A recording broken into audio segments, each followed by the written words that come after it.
Você já parou para pensar como o oxigênio que você respira se transforma em energia para o seu corpo?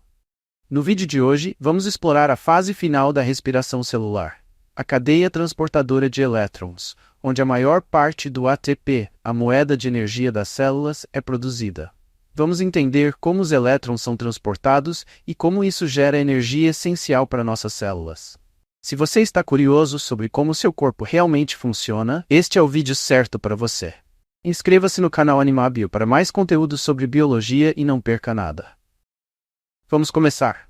Depois de passar pelo ciclo de Krebs, o que acontece com todo o NADH e FADH2 que foram produzidos? Eles são essenciais para a cadeia transportadora de elétrons, a última etapa da respiração celular, onde a maior parte da energia em forma de ATP é gerada. Esse processo ocorre nas cristas mitocondriais e envolve uma série de proteínas que transportam elétrons, liberando energia em etapas. Neste vídeo vamos entender como essa cadeia funciona, como o oxigênio desempenha um papel crucial e o que acontece com os elétrons e prótons nesse processo.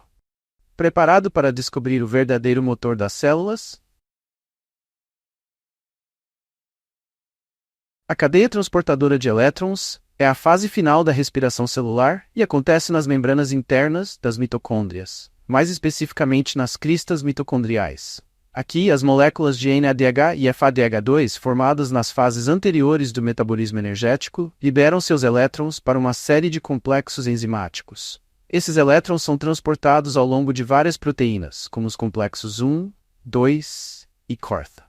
Durante esse processo, os prótons são bombeados para o espaço intermembrana, criando um gradiente eletroquímico que é essencial para a geração de ATP.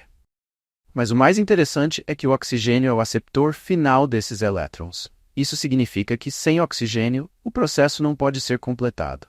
Esse é o ponto em que a respiração celular respira, utilizando o oxigênio que inalamos. Vamos mergulhar nos detalhes dessa incrível rede de transportadores de elétrons. O processo de transporte de elétrons ocorre através de uma série de 4 grandes complexos proteicos embutidos na membrana interna da mitocôndria. Complexo 1, NADH desidrogenase.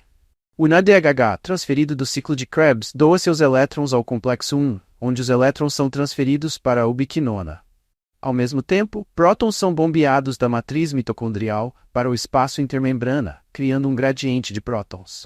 Complexo 2, succinato desidrogenase. Aqui, o FADH2 gera menos energia do que o NADH, pois seus elétrons são transferidos diretamente ao complexo 2, onde novamente ocorre a transferência para a ubiquinona, sem bombeamento de prótons. Complexo 3, citocromo BC1. Os elétrons da ubiquinona agora são transferidos para o citocromo C através do complexo 3, enquanto mais prótons são bombeados para o espaço intermembrana. O citocromo C, então, carrega os elétrons para o próximo e último complexo. Complexo 4. Citocromo oxidase. No complexo 4, os elétrons finalmente se encontram com o oxigênio, o último aceptor de elétrons, formando água, H2O, como subproduto. A energia liberada durante essa etapa final é utilizada para bombear mais prótons. O resultado desse processo é um gradiente de prótons, diferença de concentração de prótons, entre a matriz mitocondrial e o espaço intermembrana. Esse gradiente é o que gera a força motriz para a próxima etapa, a síntese de ATP. Vamos descobrir como isso acontece. A última etapa da respiração celular acontece quando o gradiente de prótons gerado pela cadeia transportadora de elétrons é utilizado para produzir ATP. Isso ocorre através de uma enzima chamada ATP sintase, que age como uma turbina. Quando os prótons retornam à matriz mitocondrial, eles passam pela ATP sintase, girando sua estrutura e liberando energia para a fosforilação do ADP, convertendo-o em ATP. Essa produção de ATP é a principal fonte de energia para as células. A cada volta completa da ATP sintase, muitas moléculas de ATP são geradas, sustentando a vida celular. A cadeia transportadora de elétrons é a fase mais eficiente da respiração celular, sendo responsável pela produção de até 34 moléculas de ATP por molécula de glicose. Isso mostra como o corpo humano é eficiente em converter nutrientes em energia utilizável.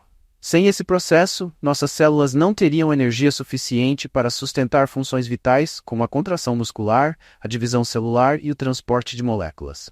Além disso, entender a cadeia transportadora de elétrons é fundamental para estudos de doenças mitocondriais e outras condições que afetam a produção de energia celular, como alguns tipos de câncer e síndromes metabólicas. Alterações nos componentes dessa cadeia podem levar à produção de espécies reativas de oxigênio, OS, contribuindo para danos celulares. Isso torna a cadeia transportadora de elétrons um alvo de pesquisas biomédicas e de novas terapias. Você sabia que a cadeia transportadora de elétrons é uma das razões pelas quais precisamos de oxigênio? Sem oxigênio, a respiração celular não pode ser completada, levando a uma falta de produção de ATP, o que eventualmente resulta na morte celular. Também é fascinante como a ATP sintase, uma pequena enzima, pode produzir milhões de moléculas de ATP por segundo em células ativas como as musculares. Outro fato interessante: alguns venenos, como o cianeto, podem inibir o complexo Wyeth, bloqueando a produção de energia e tornando esses compostos mortais. Hoje vimos como a cadeia transportadora de elétrons converte NADH e FADH2 em ATP, a moeda de energia das nossas células. Esse processo finaliza a respiração celular, garantindo que as células tenham energia suficiente para funcionar. Discutimos cada etapa do transporte de elétrons, a importância do oxigênio e a função da ATP sintase. Além disso, vimos como falhas nesse processo podem levar a doenças graves. O que você achou dessa incrível viagem pela mitocôndria? Curtiu? Não se esqueça de deixar seu like, compartilhar o vídeo e se inscrever no Animábio para mais vídeos incríveis sobre biologia e o mundo celular.